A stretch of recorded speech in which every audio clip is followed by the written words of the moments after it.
श्री शिवाय नमस्तुभ्यम। शिवपुराण के इस परम पावन कथा में आज 21वां अध्याय। इसमें शिव जी के सद्योजात वामदेव, सतपुरुष, अघोर और ईशान नामक 5 अवतारों का वर्णन है। सर्वप्रथम वंदना।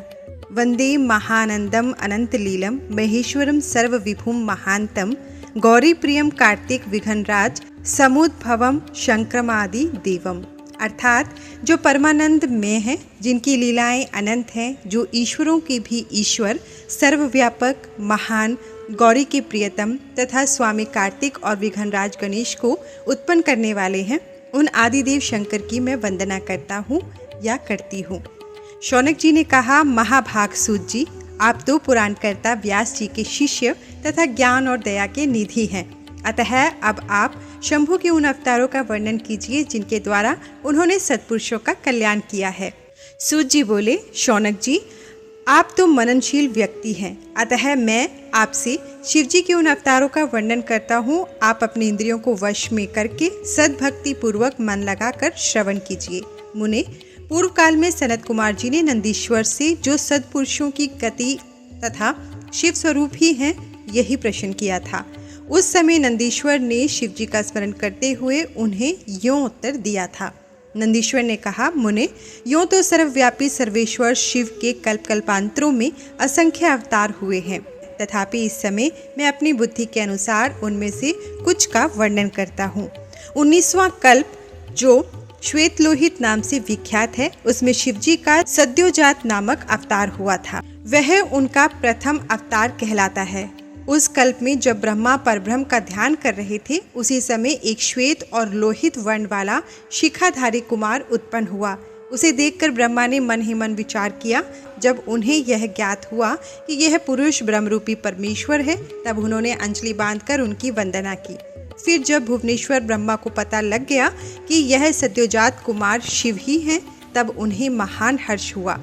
वे अपनी सद्बुद्धि से बारंबार उन पर ब्रह्म का चिंतन करने लगे। ब्रह्मा जी ध्यान कर ही रहे थे कि वहाँ श्वेत वर्ण वाले 4 यशस्वी कुमार प्रकट हुए। वे परमोत्कृष्ट ज्ञान संपन्न तथा परब्रह्म के स्वरूप थे। उनके नाम थे सुनंद, नंदन, विश्वनंद और उपनंदन। ये सब के सब महात्मा थे और ब्रह्मा जी के शिष्य हुए। इनसे वह ब्रह्मलोक व्याप्त हो गया। तदनंतर सद्योजात रूप से प्रकट हुए परमेश्वर शिव ने परम प्रसन्न होकर ब्रह्मा को ज्ञान तथा सृष्टि रचना की शक्ति प्रदान की। यह सद्योजात नामक पहला अवतार हुआ। तदनंतर रक्त नाम से प्रसिद्ध 20वां कल्प आया। उस कल्प में ब्रह्मा जी ने रक्त वर्ण का शरीर धारण किया था। जिस समय ब्रह्मा जी पुत्र की कामना से ध्यान कर रहे थे, उसी समय उनसे एक पुत्र प्रकट हुआ। उसके शरीर पर लाल रंग की माला और लाल ही वस्त्र शोभा पा रहे थे। उसके नेत्र भी लाल थे और वह आभूषण भी लाल रंग का ही धारण किए हुए था। उस महान आत्म बल से संपन्न कुमार को देखकर ब्रह्मा जी ध्यानस्थ हो गए। जब उन्हें ज्ञात हो गया कि ये वामदेव शिव हैं, तब उन्होंने हाथ जोड़कर उस कुमार को प्रणाम किया। तत्पश्चात उसके विरजा, विवाह, विशोक और विश्वभावन नाम के 4 पुत्र उत्पन्न हुए, जो सभी लाल वस्त्र धारण किए हुए थे। तब वामदेव रूपधारी परमेश्वर शंभु ने परम प्रसन्न होकर ब्रह्मा को ज्ञान तथा सृष्टि रचना की शक्ति प्रदान की। यह वामदेव नामक दूसरा अवतार हुआ। इसके बाद 21वां कल्प आया, जो पीतवैसा नाम से कहा जाता है। उस कल्प में महाभाग ब्रह्मा पीत वस्त्रधारी हुए।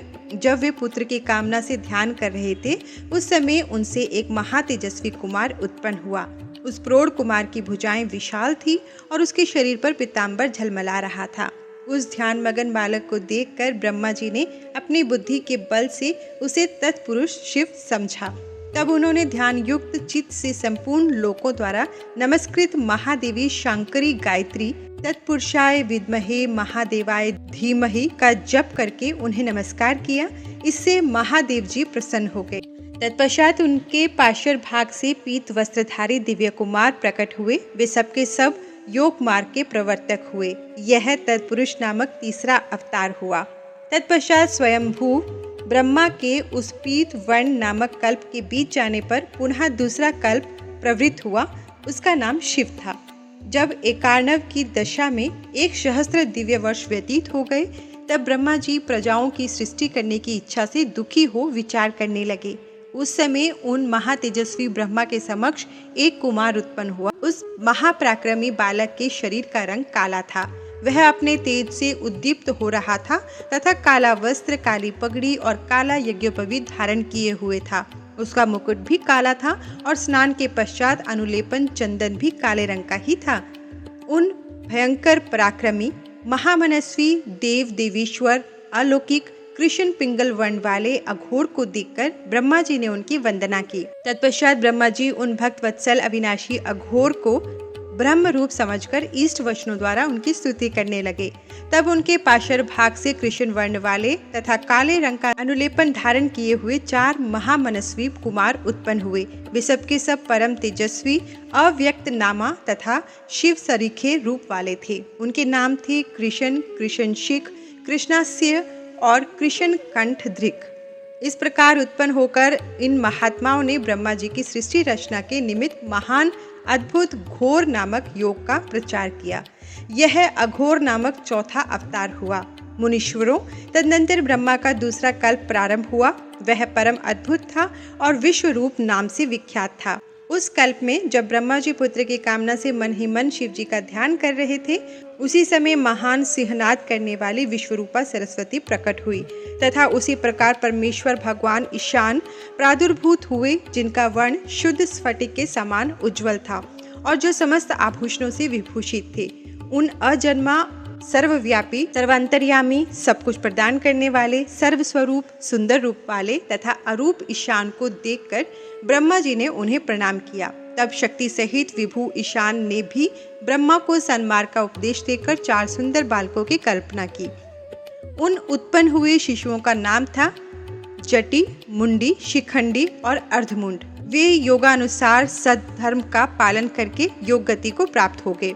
यह ईशान नामक 5वां अवतार हुआ। सर्वज्ञ सनत कुमार जी, इस प्रकार मैंने जगत की हित कामना से सद्योजात आदि अवतारों का प्राकट्य संक्षेप से वर्णन किया है। उनका वह सारा लोक हितकारी व्यवहार यथातथ्य रूप से ब्रह्मांड में वर्तमान है। महेश्वर की ईशान, पुरुष, घोर, वामदेव और ब्रह्म, ये 5 मूर्तियां विश्व रूप से प्रसिद्ध हैं। इनमें ईशान, जो शिव स्वरूप तथा सबसे बड़ा है, पहला कहा जाता है। वह साक्षात प्रकृति के भोक्ता क्षेत्रज्ञ में निवास करता है। शिवजी का दूसरा स्वरूप तत्पुरुष नाम से विख्यात है। वह गुणों के आश्रय रूप तथा भोग्य सर्वज्ञ में अधिष्ठित है। पिनाकधारी शिव का जो अघोर नामक तीसरा स्वरूप है, वह धर्म के लिए अंगों सहित बुद्धि तत्व का विस्तार करके अंदर विराजमान रहता है। वामदेव नाम वाला शंकर का चौथा स्वरूप अहंकार का अधिष्ठान है। वह सदा अनेकों प्रकार का कार्य करता रहता है। विचारशील बुद्धिमानों का कथन है कि शंकर का ईशान संज्ञक स्वरूप सदा कर्ण, वाणी और सर्वव्यापी आकाश का अधीश्वर है तथा महेश्वर का पुरुष नामक रूप त्वक, पानी और स्पर्श गुण विशिष्ट वायु का स्वामी है। मनीषीगण अघोर नाम वाले रूप को शरीर, रस, रूप और अग्नि का अधिष्ठान बतलाते हैं। शंकर जी का वामदेव संज्ञक स्वरूप रसना, वायु, रस और जल का स्वामी कहा जाता है। प्राण, उपस्थ, गंध और पृथ्वी का ईश्वर शिव जी का सद्योजात नामक रूप बताया जाता है। कल्याणकामी मनुष्य को शंकर जी के इन स्वरूपों की सदा प्रयत्न पूर्वक वंदना करनी चाहिए, क्योंकि ये श्रेय प्राप्ति में एकमात्र हेतु है। जो मनुष्य इन सद्योजात आदि अवतारों के प्राकट्य को पढ़ता अथवा सुनता है, वह जगत में समस्त काम्य भोगों का उपभोग करके अंत में परम गति को प्राप्त होता है। इसके बाद नंदीश्वर जी कहते हैं, ऐश्वर्यशाली मुने, अब तुम महेश्वर के उन श्रेष्ठ अवतारों का वर्णन श्रवण करो, जो लोक में सबके संपूर्ण कार्यों को पूर्ण करने वाले अतएव सुखदाता हैं। तात, यह जगत उन परमेश्वर शंभु की 8 मूर्तियों का स्वरूप ही है। जैसे सूत में मणियां पिरोई रहती हैं, उसी तरह यह विश्व उन 8 मूर्तियों में व्याप्त होकर स्थित है। वे प्रसिद्ध 8 मूर्तियां ये हैं: शर्व, भव, रुद्र, उग्र, भीम, पशुपति, ईशान और महादेव। शिवजी के इन शर्व आदि 8 मूर्तियों द्वारा पृथ्वी, जल, अग्नि, वायु, आकाश, क्षेत्रज्ञ, सूर्य और चंद्रमा अधिष्ठित हैं। शास्त्र का ऐसा निश्चय है कि कल्याणकर्ता महेश्वर का विश्वम्भरात्मक रूप ही चराचर विश्व को धारण किए हुए है। परमात्मा शिव का सलिलात्मक रूप, जो समस्त जगत को जीवन प्रदान करने वाला है, भव नाम से कहा जाता है। जो जगत के बाहर भीतर वर्तमान है और स्वयं ही विश्व का भरण पोषण करता तथा स्पंदित होता है। उग्र रूपधारी प्रभु के उस रूप को सत्पुरुष उग्र कहते हैं। महादेव का जो सबको अवकाश देने वाला सर्वव्यापी आकाशात्मक रूप है उसे भीम कहते हैं। वह भूत वृंद का भेदक है। जो रूप समस्त आत्माओं का अधिष्ठान, संपूर्ण क्षेत्रों में निवास करने वाला और जीवों के भव पाश का छेदक है, उसे पशुपति का रूप समझना चाहिए। महेश्वर का संपूर्ण जगत को प्रकाशित करने वाला जो सूर्य नामक रूप है उसे ईशान कहते हैं। वह द्युलोक में भ्रमण करता है। अमृतमयी रश्मियों वाला जो चंद्रमा संपूर्ण विश्व को आह्लादित करता है, शिव का वह रूप महादेव नाम से पुकारा जाता है। आत्मा परमात्मा शिव का आत्मा रूप है। यह मूर्ति अन्य मूर्तियों की व्यापिका है, इसलिए सारा विश्व शिव में है। जिस प्रकार वृक्ष की मूल को सींचने से उसकी शाखाएं पुष्पित हो जाती हैं, उसी तरह शिव का पूजन करने से शिव स्वरूप विश्व परिपुष्ट होता है। जैसे इस लोक में पुत्र पौत्र आदि को प्रसन्न देखकर पिता हर्षित होता है, उसी तरह विश्व को भली भांति हर्षित देखकर शंकर को आनंद मिलता है। इसलिए यदि कोई किसी भी देहधारी को कष्ट देता है तो निसंदेह मानो उसने अष्टमूर्ति शिव का ही अनिष्ट किया है। शरद कुमार जी कहते हैं, इस प्रकार भगवान शिव अपने अष्टमूर्तियों द्वारा समस्त विश्व को अधिष्ठित करके विराजमान है। अतः तुम पूर्ण भक्ति भाव से उन परम कारण रुद्र का भजन करो। प्रिय सनत कुमार जी, अब तुम शिव जी के अनुपम अर्ध नारी नर रूप का वर्णन सुनो। सृष्टि के आदि में जब सृष्टिकर्ता ब्रह्मा द्वारा रची हुई सारी प्रजाएं विस्तार को नहीं प्राप्त हुई, तब ब्रह्मा उस दुख से दुखी हो चिंताकुल हो गए। उसी समय यह आकाशवाणी हुई, ब्रह्मन अब मैथुनी सृष्टि की रचना करो। इस आकाशवाणी को सुनकर ब्रह्मा ने मैथुनी सृष्टि उत्पन्न करने में स्वयं को समर्थ न पाकर यूं विचार किया कि शंभु की कृपा के बिना मैथुनी प्रजा उत्पन्न नहीं हो सकती। तब वे तप करने को उद्यत हुए। ब्रह्मा के उस तीव्र तप से थोड़े ही समय में शिवजी प्रसन्न होकर पूर्ण सच्चिदानंद की कामना मूर्ति में प्रविष्ट होकर अर्ध नारी नर के रूप में ब्रह्मा के निकट प्रकट हो गए। ईश्वर ने कहा, महाभाग वत्स, मुझे तुम्हारा सारा मनोरथ पूर्णता ज्ञात है। मैं तुम्हारे तप से प्रसन्न हूँ और तुम्हें तुम्हारा अभीष्ट प्रदान करूँगा। यह कहकर शिवजी ने अपने शरीर के अर्धभाग से शिवा देवी को पृथक कर दिया। तब शिव से पृथक होकर प्रकट हुई परमा शक्ति की ब्रह्मा जी विनम्र भाव से प्रार्थना करते हुए कहने लगे, हे शिवे, हे मातः, चराचर जगत की वृद्धि के लिए आप मुझे नारीकुल की सृष्टि करने के लिए शक्ति प्रदान करें। हे देवी, मैं आपसे एक और वर की याचना करता हूँ। आप चराचर जगत की वृद्धि के लिए अपने एक सर्वसमर्थ रूप से मेरे पुत्र दक्ष की पुत्री हो जाओ। भगवती शिवा ने तथास्तु ऐसा ही होगा कहकर वह शक्ति ब्रह्मा को प्रदान कर दी। इस प्रकार शिवा देवी ब्रह्मा को अनुरूप शक्ति प्रदान करके शंभु के शरीर में प्रविष्ट हो गई। तभी से इस लोक में स्त्री भाग की कल्पना हुई और मैथुनी सृष्टि चल पड़ी।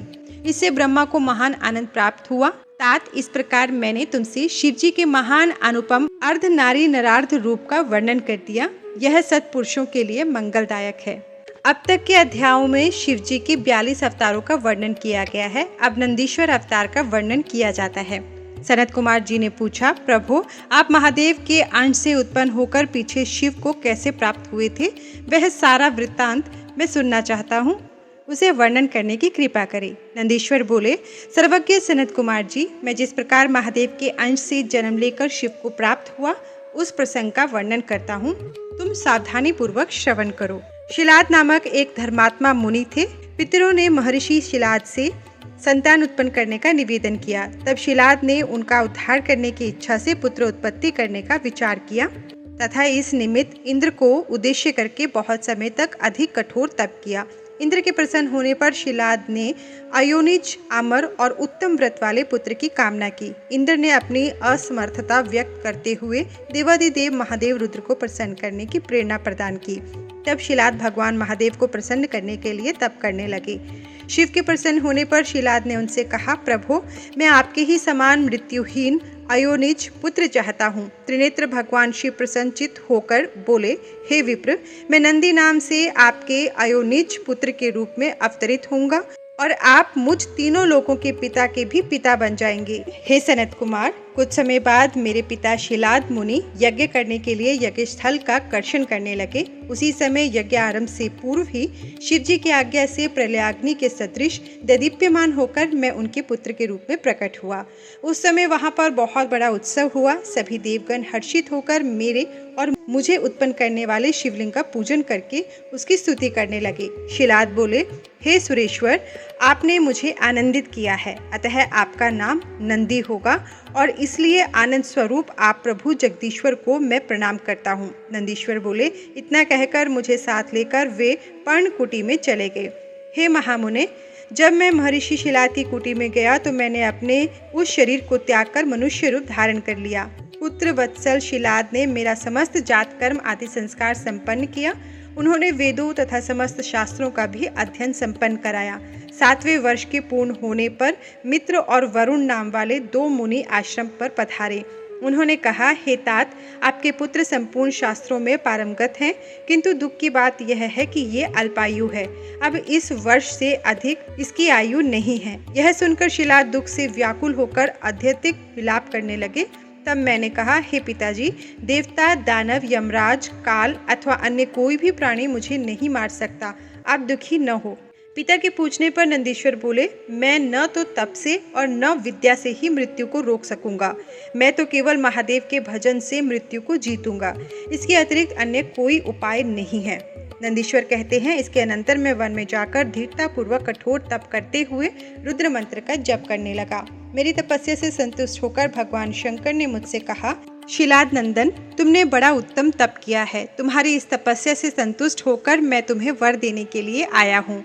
तुम्हारे मन में जो अभीष्ट हो वह मांग लो। महादेव जी के यूं कहने पर मैं सिर के बल उनके चरणों में लौट गया और फिर बुढ़ापा तथा शोक का विनाश करने वाले परमेशान की स्तुति करने लगा।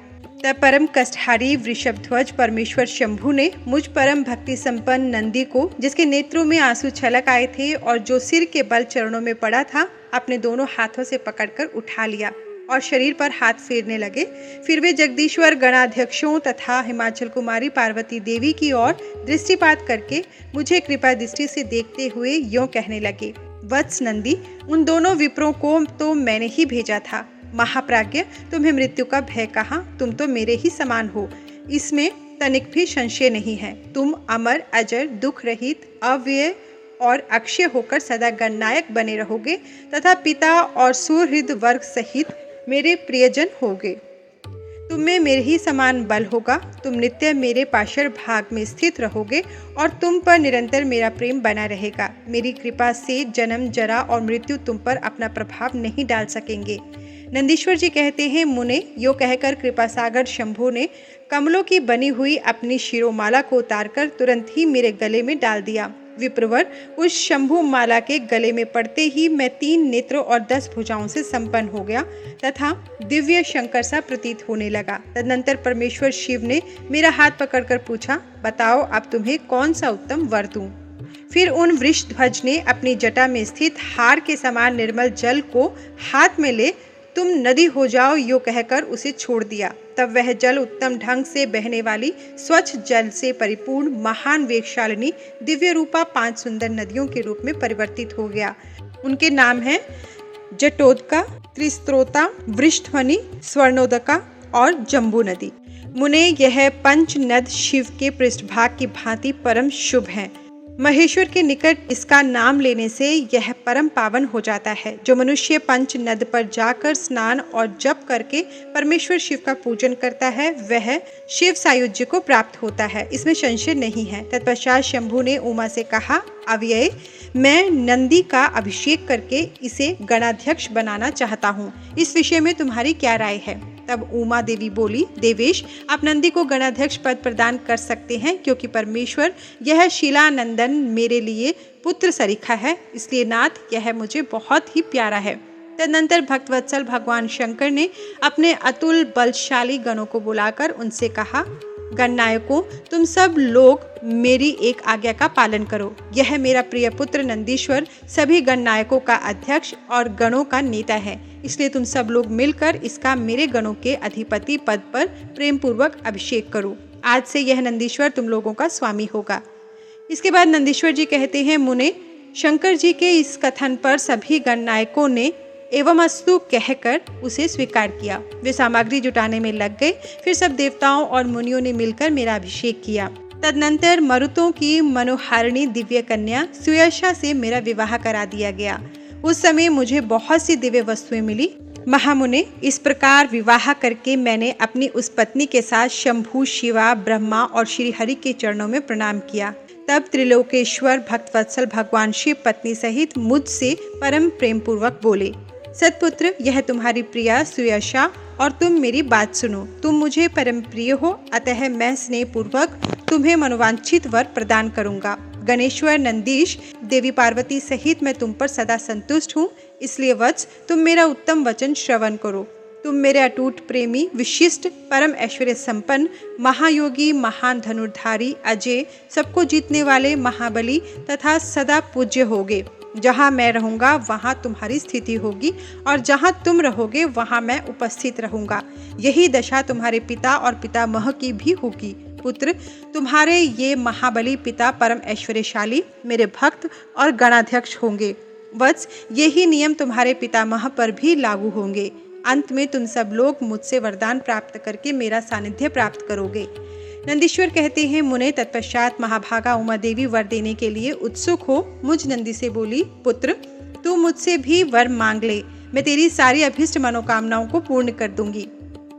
तब देवी पार्वती के वचनों को सुनकर मैंने हाथ जोड़कर कहा, देवी, आपके चरणों में मेरी सदा उत्तम भक्ति बनी रहे। मेरी याचना सुनकर देवी ने कहा, एवं अस्तु, ऐसा ही होगा।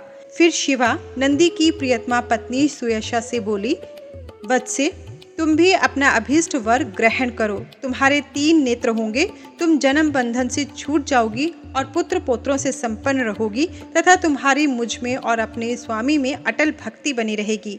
नंदीश्वर जी कहते हैं, मुने, तदनंतर शिव जी की आज्ञा से परम प्रसन्न हुए ब्रह्मा, विष्णु और समस्त गणों ने प्रेम पूर्वक हम दोनों को वरदान दिए। तत्पश्चात परमेश्वर शिव कुटुंब सहित मुझे अपनाकर तथा उमा सहित वृक्ष पर आरूढ़ हो संबंधियों एवं बांधवों के साथ अपने निवास स्थान को चले गए। तब वहां उपस्थित विष्णु आदि समस्त देवता मेरी प्रशंसा तथा शिव शिवा की स्तुति करते अपने अपने धाम को चल दिए। वत्स, इस प्रकार मैंने तुमसे अपने अवतार का वर्णन कर दिया। महामुने, यह मनुष्यों के लिए सदा आनंददायक और शिव भक्ति का वर्धक है। जो श्रद्धालु मानव भक्ति भावित चित्त से मुझ नंदी के इस जन्म, वर प्राप्ति, अभिषेक और विवाह के वृत्तांत को सुनेगा अथवा दूसरों को सुनाएगा तथा पढ़ेगा या दूसरों को पढ़ाएगा, वह इस लोक में संपूर्ण सुखों को भोग कर अंत में परम गति को प्राप्त होगा। तदनंतर भगवान शंकर के भैरवावतार का वर्णन करके नंदीश्वर ने कहा, महामुनि परमेश्वर शिव उत्तमोत्तम लीलाएं रचने वाले तथा सत्पुरुषों के प्रेमी है। उन्होंने मार्गशीर्ष मास के कृष्ण पक्ष की अष्टमी को भैरव रूप से अवतार लिया था। इसलिए जो मनुष्य मार्गशीर्ष मास की कृष्णाष्टमी को काल भैरव के निकट उपवास करके रात्रि में जागरण करता है, वह समस्त पापों से मुक्त हो जाता है। जो मनुष्य अन्यत्र भी भक्ति पूर्वक जागरण सहित इस व्रत का अनुष्ठान करेगा, वह भी महापापों से मुक्त होकर सद्गति को प्राप्त हो जाएगा। प्राणियों के लाखों जन्मों में किए हुए जो पाप हैं, वे सबके सब काल भैरव के दर्शन से निर्मल हो जाते हैं। जो मूर्ख काल भैरव के भक्तों का अनिष्ट करता है, वह इस जन्म में दुख भोग कर पुनः दुर्गति को प्राप्त होता है। जो लोग विश्वनाथ के तो भक्त हैं परंतु काल भैरव की भक्ति नहीं करते, उन्हें महान दुख की प्राप्ति होती है। काशी में तो इसका विशेष प्रभाव पड़ता है। जो मनुष्य वाराणसी में निवास करके काल भैरव का भजन नहीं करता, उसके पाप शुक्ल पक्ष के चंद्रमा की भांति बढ़ते रहते हैं। जो काशी में प्रत्येक भोमवार की कृष्णाष्टमी के दिन काल राज का भजन पूजन नहीं करता, उसका पुण्य कृष्ण पक्ष के चंद्रमा के समान क्षीण हो जाता है। तदनंतर नंदीश्वर ने वीरभद्र तथा शर्भावतार का वृत्तांत सुनाकर कहा, ब्रह्मपुत्र, भगवान शिव जिस प्रकार प्रसन्न होकर विश्वानर मुनि के घर अवतीर्ण हुए थे, शशि मौली के उस चरित्र को तुम प्रेम पूर्वक श्रवण करो। उस समय वे तेज की निधि अग्नि रूप सर्वात्मा परम प्रभु शिव अग्निलोक के अधिपति रूप से गृहपति नाम से अवतीर्ण हुए थे। पूर्व काल की बात है। नर्मदा के रमणीय तट पर नरमपुर नाम का एक नगर था। उसी नगर में विश्वानर नाम के एक मुनि निवास करते थे। उनका जन्म शांडिल्य गोत्र में हुआ था। वे परम पावन, पुण्यात्मा, शिव भक्त, ब्रह्म तेज के निधि और जितेंद्रिय थे। ब्रह्मचर्य आश्रम में उनकी बड़ी निष्ठा थी। वे सदा ब्रह्म यज्ञ में तत्पर रहते थे। फिर उन्होंने शुचिष्मती नाम की एक गुणवती सद्गुणवती कन्या से विवाह कर लिया। वे ब्राह्मणोचित कर्म करते हुए देवता तथा पितरों को प्रिय लगने वाला जीवन बिताने लगे। इस प्रकार जब बहुत सा समय व्यतीत हो गया, तब उन ब्राह्मण की भार्या शुचिष्मती, जो उत्तम व्रत का पालन करने वाली थी, अपने पति से बोली, हे प्राणनाथ, स्त्रियों के योग्य जितने आनंदप्रद भोग हैं, उन सबको मैंने आपकी कृपा से आपके साथ रहकर भोग लिया। परंतु नाथ, मेरे हृदय में एक लालसा चिरकाल से वर्तमान है और यह गृहस्थों के लिए उचित भी है। उसे आप पूर्ण करने की कृपा करें। स्वामीन, यदि मैं वर पाने के योग्य हूँ और आप मुझे वर देना चाहते हैं, तो मुझे महेश्वर सरीखा पुत्र प्रदान कीजिए। इसके अतिरिक्त मैं दूसरा वर नहीं चाहती। नंदीश्वर जी कहते हैं, मुने, पत्नी की बात सुनकर पवित्र व्रत परायण ब्राह्मण विश्वानर क्षण भर के लिए समाधिस्थ हो गए और हृदय में यूं विचार करने लगे, अहो, मेरी इस सूक्ष्मांगी पत्नी ने कैसा अत्यंत दुर्लभ वर मांगा है। यह तो मेरे मनोरथ पद से बहुत दूर है। अच्छा, शिवजी तो सब कुछ करने में समर्थ हैं। ऐसा प्रतीत होता है मानो उन शंभु ने ही इसके मुख में बैठकर वाणी रूप से ऐसी बात कही है, अन्यथा दूसरा कौन ऐसा करने में समर्थ हो सकता है। तदनंतर वे एक पत्नी व्रती मुनि विश्वानर पत्नी को आश्वासन देकर वाराणसी में गए और घोर तप के द्वारा भगवान शिव के वीरेश लिंग की आराधना करने लगे। इस प्रकार उन्होंने 1 वर्ष पर्यंत भक्तिपूर्वक उत्तम वीरेश लिंग की त्रिकाल अर्चना करते हुए अद्भुत तप किया। 13वां मास आने पर एक दिन वे द्विजवर प्रातःकाल त्रिपथ गामिनी गंगा के जल में स्नान करके ज्यों ही वीरेश के निकट पहुँचे, त्यों ही उन तपोधन को उस शिवलिंग के मध्य एक 8 वर्षीय विभूति भूषित बालक दिखाई दिया। उस नगन शिशु के नेत्र कानों तक फैले हुए थे, होठों पर गहरी लालिमा छाई हुई थी, मस्तक पर पीले रंग की सुंदर जटा शोभित थी और मुख पर हंसी खेल रही थी। वह शैशवोचित अलंकार और चिता भस्म धारण किए हुए था तथा अपनी लीला से हंसता हुआ श्रुति सूक्तों का पाठ कर रहा था। उस बालक को देखकर विश्वानर मुनि कृतार्थ हो गए। आनंद के कारण उनका शरीर रोमांचित हो उठा और बारंबार नमस्कार है यों उनका हृदयोद्गार फूट पड़ा। फिर वे अभिलाषा पूर्ण करने वाले 8 पद्यों द्वारा बाल रूपी धारी परमानंद स्वरूप शंभु का स्तवन करते हुए बोले, भगवान, आप ही एकमात्र अद्वितीय ब्रह्म हैं। यह सारा जगत आपका ही स्वरूप है। यहाँ अनेक कुछ भी नहीं है। यह बिल्कुल सत्य है कि एकमात्र रुद्र के अतिरिक्त दूसरे किसी की सत्ता नहीं है। इसलिए मैं आप महेश की शरण ग्रहण करता हूँ। शंभो, आप ही सबके कर्ता हर्ता हैं तथा जैसे आत्मधर्म एक होते हुए भी अनेक रूप में दिखता है, उसी प्रकार आप ही एक रूप होकर नाना रूपों में व्याप्त हैं। फिर भी आप रूप रहित हैं, इसलिए आप ईश्वर के अतिरिक्त मैं किसी दूसरे की शरण नहीं ले सकता। जैसे रज्जु में सर्प, सीपी में चांदी और मृग मरीचिका में जल प्रवाह का भान मिथ्या है, उसी प्रकार जिसे जान लेने पर यह विश्व प्रपंच मिथ्या भासित होता है, उन महेश्वर की मैं शरण लेता हूँ। शंभु, जल में जो शीतलता, अग्नि में दाहकता, सूर्य में गर्मी, चंद्रमा में आह्लादकारिता, पुष्प में गंध, दुग्ध में घी वर्तमान है, वह आपका ही स्वरूप है। अतः मैं आपकी शरण में हूँ। आप कान रहित होकर शब्द सुनते हैं, नासिका विहीन होकर सूंघते हैं, पैर न होने पर भी दूर तक चले जाते हैं, नेत्रहीन होकर सब कुछ देखते हैं और जीवा रहित होकर भी समस्त रसों के ज्ञाता हैं। भला आपको सम्यक रूप से कौन जान सकता है? इसलिए मैं आपकी शरण में जाता हूँ। ईश्वर, आपके रहस्य को न तो साक्षात वेद ही जानता है, न विष्णु, न अखिल विश्व के विधाता ब्रह्मा, न योगींद्र, न इंद्र आदि प्रधान देवताओं को ही इसका पता है, परंतु आपका भक्त उसे जान लेता है। अतः मैं आपकी शरण ग्रहण करता हूँ। ईश, न तो आपका कोई गोत्र है, न जन्म है, न नाम है, न रूप है, न शील है और न देश है। ऐसा होने पर भी आप त्रिलोकी के अधीश्वर तथा संपूर्ण कामनाओं को पूर्ण करने वाले हैं, इसलिए मैं आपका भजन करता हूँ। आप सर्वस्वरूप हैं। यह सारा विश्व प्रपंच आपसे ही प्रकट हुआ है। आप गौरी के प्राणनाथ, दिगंबर और परम शांत हैं। बाल, युवा और वृद्ध रूप में आप ही वर्तमान हैं। ऐसी कौन सी वस्तु है जिसमें आप व्याप्त न हो? अतः मैं आपके चरणों में नतमस्तक हूँ। इसके आगे नंदीश्वर कहते हैं, मुने, यो स्तुति करके विप्रवर विश्वनाथ हाथ जोड़कर भूमि पर गिरना ही चाहते थे, तब तक संपूर्ण वृद्धों के भी वृद्ध बालक रूपी शिव परम हर्षित होकर उन भूदेव से बोले। बाल रूपी शिव ने कहा, मुनिश्रेष्ठ विश्वानर, तुमने आज मुझे संतुष्ट कर दिया। भूदेव, मेरा मन परम प्रसन्न हो गया, अतः अब तुम उत्तम वर मांग लो। यह सुनकर मुनिश्रेष्ठ विश्वानर कृतकृत्य हो गए और उनका मन हर्षमगन हो गया। तब वे उठकर बालक रूपी शिव जी से बोले।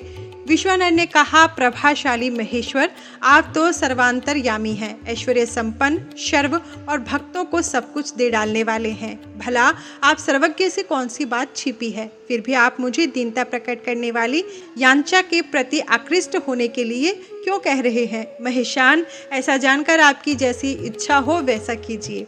नंदीश्वर कहते हैं, मुने, पवित्र व्रत में तत्पर विश्वानर के उस वचन को सुनकर पावन शिशु रूपधारी महेश्वर हंसकर विश्वानर से बोले, शुचे, तुमने अपने हृदय में अपनी पत्नी शुचिष्मति के प्रति जो अभिलाषा कर रखी है वह निसंदेह थोड़े ही समय में पूर्ण हो जाएगी। महामते, मैं शुचिस्मति के गर्भ से तुम्हारा पुत्र होकर प्रकट होऊंगा। मेरा नाम गृहपति होगा। मैं परम पावन तथा समस्त देवताओं के लिए प्रिय होऊंगा। जो मनुष्य 1 वर्ष तक शिवजी के सन्निकट होकर तुम्हारे द्वारा कथित इस पुण्य में अभिलाषाष्टक स्तोत्र का तीनों काल पाठ करेगा, उसकी सारी अभिलाषाएं यह पूर्ण कर देगा। इस स्तोत्र का पाठ पुत्र, पौत्र और धन का प्रदाता, सर्वथा शक्तिकारक, सारी विपत्तियों का विनाशक, स्वर्ग और मोक्ष रूप संपत्ति का कर्ता तथा समस्त कामनाओं को पूर्ण करने वाला है। निसंदेह यह अकेला ही समस्त स्तोत्रों के समान है। नंदीश्वर कहते हैं, मुने, इतना कहकर बाल रूपधारी शंभु, जो सत्पुरुषों की गति है, अंतर्धान हो गए। तब विप्रवर विश्वानर भी प्रसन्न मन से अपने घर को लौट गए। इसके आगे नंदीश्वर कहते हैं, मुने, घर आकर उस ब्राह्मण ने बड़े हर्ष के साथ अपनी पत्नी से वह सारा वृतांत कह सुनाया। उसे सुन विप्र पत्नी शुचिष्मति को महान आनंद हुआ। वह अत्यंत प्रेम पूर्वक अपने भाग्य की सराहना करने लगी। तदनंतर समय आने पर ब्राह्मण द्वारा विधि पूर्वक गर्भाधान कर्म संपन्न किए जाने पर वह नारी गर्भवती हुई। फिर उन विद्वान मुनि ने गर्भ के स्पंदन करने से पूर्व ही पुनस्त्व की वृद्धि के लिए गृह सूत्र में वर्णित विधि के अनुसार सम्यक रूप से पुंसवन संस्कार किया। तत्पश्चात 8वां महीना आने पर कृपालु विश्वानर ने सुखपूर्वक प्रसव होने के अभिप्राय से गर्भ के रूप की समृद्धि करने वाला सीमंत संस्कार संपन्न कराया। तदुपरांत ताराओं के अनुकूल होने पर जब बृहस्पति केंद्रवर्ती हुए और शुभ ग्रहों का योग आया, तब शंभु लगन में भगवान शंकर, जिनके मुख की कांति पूर्णिमा के चंद्रमा के समान है तथा जो अरिष्ट रूपी दीपक को बुझाने वाले, समस्त अरिष्टों के विनाशक और भुवः स्वः तीनों लोकों के निवासियों को सब तरह से सुख देने वाले हैं, उस शुचिष्मति के गर्भ से पुत्र के रूप में प्रकट हुए। उस समय गंध को वहन करने वाले वायु के वाहन मेघ दिशा रूपी बंधुओं के मुख पर वस्त्र से बन गए, अर्थात चारों ओर काली घटा उमड़ आई। वे घनघोर बादल उत्तम गंध वाले पुष्प समूहों की वर्षा करने लगे। देवताओं की दुदुम्बियां बजने लगी। चारों ओर दिशाएं निर्मल हो गई। प्राणियों के मनों के साथ साथ सरिताओं का जल निर्मल हो गया। प्राणियों की वाणी सर्वथा कल्याणमयी प्रिय भाषणी हो गई। संपूर्ण प्रसिद्ध ऋषि मुनि तथा देवता, यक्ष, किन्नर, विद्याधर आदि मंगल द्रव्य ले लेकर पधारे। स्वयं ब्रह्मा जी ने नम्रता पूर्वक उसका जात कर्म संस्कार किया और उस बालक के रूप तथा वेद का विचार करके यह निश्चय किया कि इसका नाम गृहपति होना चाहिए। फिर 11वें दिन उन्होंने नामकरण की विधि के अनुसार वेद मंत्रों का उच्चारण करते हुए उसका गृहपति ऐसा नामकरण किया। तत्पश्चात सबके पितामह ब्रह्मा चारों वेदों में कथित आशीर्वादात्मक मंत्रों द्वारा उसका अभिनंदन करके हंस पर आरूढ़ हो अपने लोक को चले गए। तदुपरांत शंकर भी लौकिकी गति का आश्रय ले उस बालक की उचित रक्षा का विधान करके अपने वाहन पर चढ़कर अपने धाम को पधार गए। इसी प्रकार श्री हरि ने भी अपने लोक की राह ली। इस प्रकार सभी देवता, ऋषि मुनि आदि भी प्रशंसा करते हुए अपने अपने स्थान को पधार गए। तदंतर ब्राह्मण देवता ने यथा समय सब संस्कार करते हुए बालक को वेदाध्ययन कराया। तत्पश्चात 9वां वर्ष आने पर माता पिता की सेवा में तत्पर रहने वाले विश्वानर नंदन गृहपति को देखने के लिए वहां नारद जी पधारे। बालक ने माता पिता सहित नारद जी को प्रणाम किया। फिर नारद जी ने बालक की हस्तरेखा, जिह्वा, तालु आदि देखकर कहा, मुनि विश्वानर, मैं तुम्हारे पुत्र के लक्षणों का वर्णन करता हूँ, तुम आदरपूर्वक उसे श्रवण करो। तुम्हारा यह पुत्र परम भाग्यवान है। इसके संपूर्ण अंगों के लक्षण शुभ हैं, किंतु इसके सर्वगुण संपन्न, संपूर्ण शुभ लक्षणों से समन्वित और चंद्रमा के समान संपूर्ण निर्मल कलाओं से सुशोभित होने पर भी विधाता ही इसकी रक्षा करे। इसलिए सब तरह के उपायों द्वारा इस शिशु की रक्षा करनी चाहिए, क्योंकि विधाता के विपरीत होने पर गुण भी दोष हो जाता है। मुझे शंका है कि इसके 12वें वर्ष में इस पर बिजली अथवा अग्नि द्वारा विघन आएगा। यो कहकर नारद जी जैसे आए थे वैसे ही देवलोक को चले गए। नारद जी का कथन सुनकर पत्नी सहित विश्वानर ने समझ लिया कि यह तो बड़ा भयंकर वज्रपात हुआ। फिर वे हाय में मारा गया यों कहकर छाती पीटने लगे और पुत्र शोक से व्याकुल होकर गहरी मूर्छा के वशीभूत हो गए। उधर शुचिष्मति भी दुख से पीड़ित हो अत्यंत ऊंचे स्वर में हाहाकार करती हुई डांड मारकर रो पड़ी। उसकी सारी इंद्रियां अत्यंत व्याकुल हो उठी।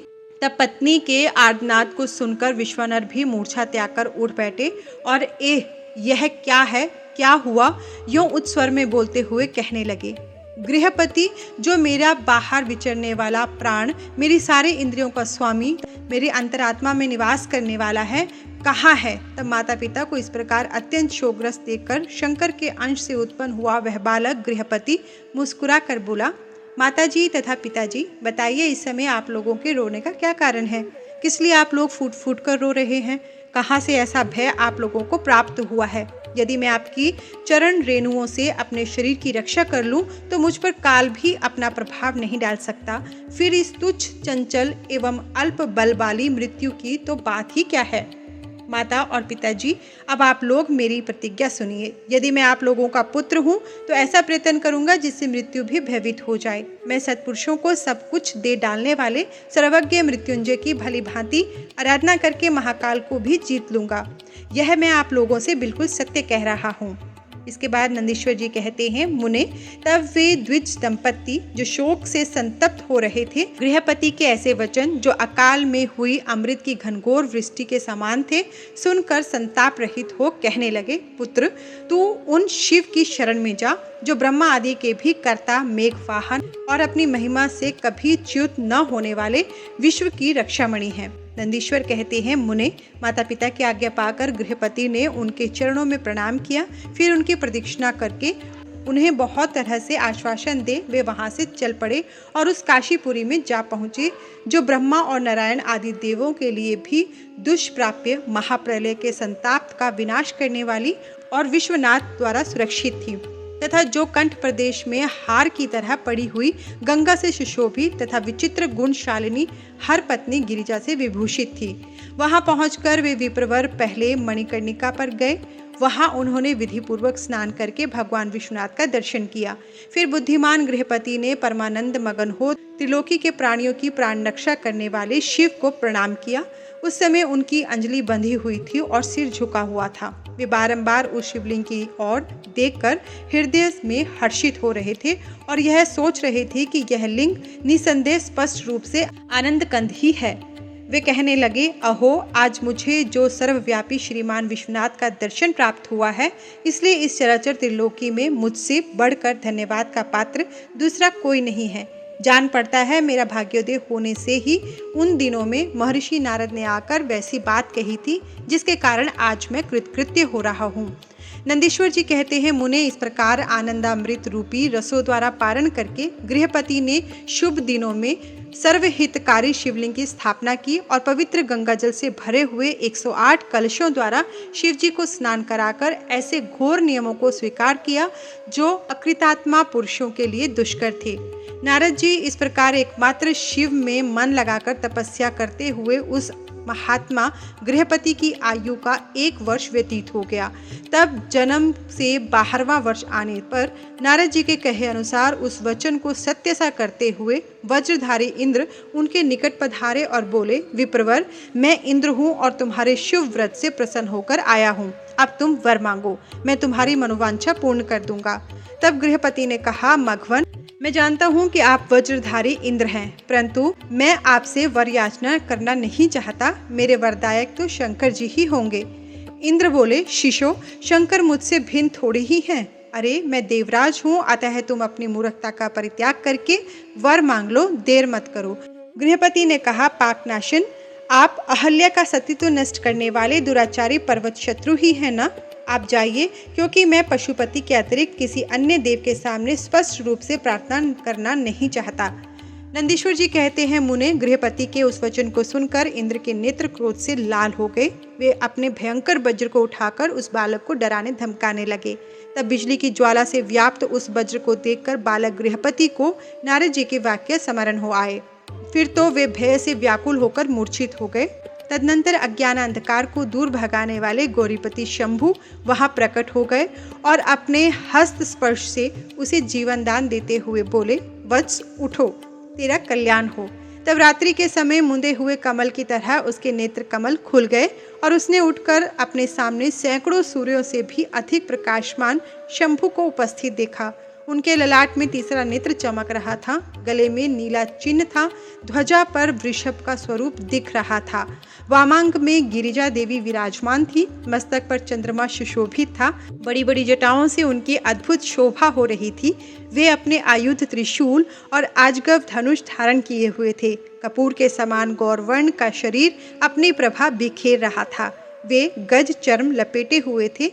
उन्हें देखकर शास्त्र कथित लक्षणों तथा गुरु वचनों से जब गृहपति ने समझ लिया कि ये महादेव ही हैं, तब हर्ष के मारे उनके नेत्रों से आंसू छलक आए, गला रुंध गया और शरीर रोमांचित हो उठा। वे क्षण भर तक अपने आप को भूलकर चित्रकूट एवं त्रिपुत्रक पर्वत की भांति निश्चल खड़े रह गए।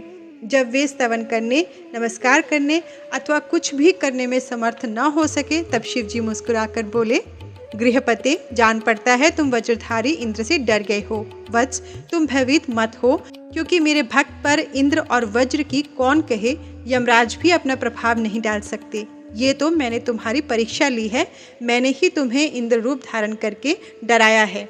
भद्र, अब मैं तुम्हें वर देता हूँ, आज से तुम अग्निपथ के भागी होगे। तुम समस्त देवताओं के लिए वरदाता बनोगे। अग्नि, तुम समस्त प्राणियों के अंदर जठराग्नि से विचरण करोगे। तुम्हें दिक्पाल रूप से धर्मराज और इंद्र के मध्य में राज्य की प्राप्ति होगी। तुम्हारे द्वारा स्थापित यह शिवलिंग तुम्हारे नाम पर अनीश्वर नाम से प्रसिद्ध होगा। यह सब प्रकार के तेजों की वृद्धि करने वाला होगा। जो लोग इस अनीश्वर लिंग के भक्त होंगे, उन्हें बिजली और अग्नि का भय नहीं रह जाएगा और न ही कभी उनकी अकाल मृत्यु होगी। काशीपुरी में स्थित संपूर्ण समृद्धियों के प्रदाता अनीश्वर की भली भांति अर्चना करने वाला भक्त यदि प्रारब्धवश किसी अन्य स्थान में भी मृत्यु को प्राप्त होगा, तो भी वह वही लोक में प्रतिष्ठित होगा। नंदीश्वर जी कहते हैं, मुने, यो कहकर शिवजी ने गृहपति के बंधुओं को बुलाकर उनके माता पिता के सामने उस अग्नि का दिक्पति पद पर अभिषेक कर दिया और स्वयं उसी लिंग में समा गए। तात, इस प्रकार मैंने तुमसे परमात्मा शंकर के गृहपति नामक अगण्य अवतार का, जो दुष्टों को पीड़ित करने वाला है, वर्णन कर दिया। जो सुदृढ़ पराक्रमी जितेंद्रिय पुरुष अथवा सत्व संपन्न स्त्रियां अग्नि प्रवेश कर जाती हैं, वे सबके सब अग्नि सरीखे तेजस्वी होते हैं। इस प्रकार जो ब्राह्मण अग्निहोत्र परायण, ब्रह्मचारी तथा पंचाग्नि का सेवन करने वाले हैं, वे अग्नि के समान वर्चस्वी होकर अग्नि लोक में विचरते हैं। जो शीतकाल में शीत निवारण के निमित्त बोझ की बोझ लकड़ियां दान करता है अथवा जो अग्नि की इष्टि करता है, वह अग्नि के सन्निकट निवास करता है। जो श्रद्धापूर्वक किसी अनाथ मृतक का अग्नि संस्कार कर देता है अथवा स्वयं शक्ति न होने पर दूसरे को प्रेरित करता है, वह अग्नि लोक में प्रशंसित होता है। द्विजातियों के लिए परम कल्याणकारक एक अग्नि ही है। वही निश्चित रूप से गुरु, देवता, व्रत, तीर्थ अथवा सब कुछ है। जितनी अपावन वस्तुएं हैं, वे सब अग्नि का संसर्ग होने से उसी क्षण पावन हो जाती हैं। इसलिए अग्नि को पावक कहा जाता है। यह शंभु की प्रत्यक्ष तेजोमयी दहनात्मिका मूर्ति है, जो सृष्टि रचने वाली, पालन करने वाली और संहार करने वाली है। भला इसके बिना कौन सी वस्तु दृष्टिगोचर हो सकती है। इसके द्वारा भक्षण किए हुए धूप, दीप, नैवेद्य, दूध, दही, घी, खांड आदि का देवगण स्वर्ग में सेवन करते हैं। आज की कथा यहीं तक। कल की कथा में भगवान शिव के और अवतारों के बारे में भी जानेंगे। हर हर महादेव। धन्यवाद।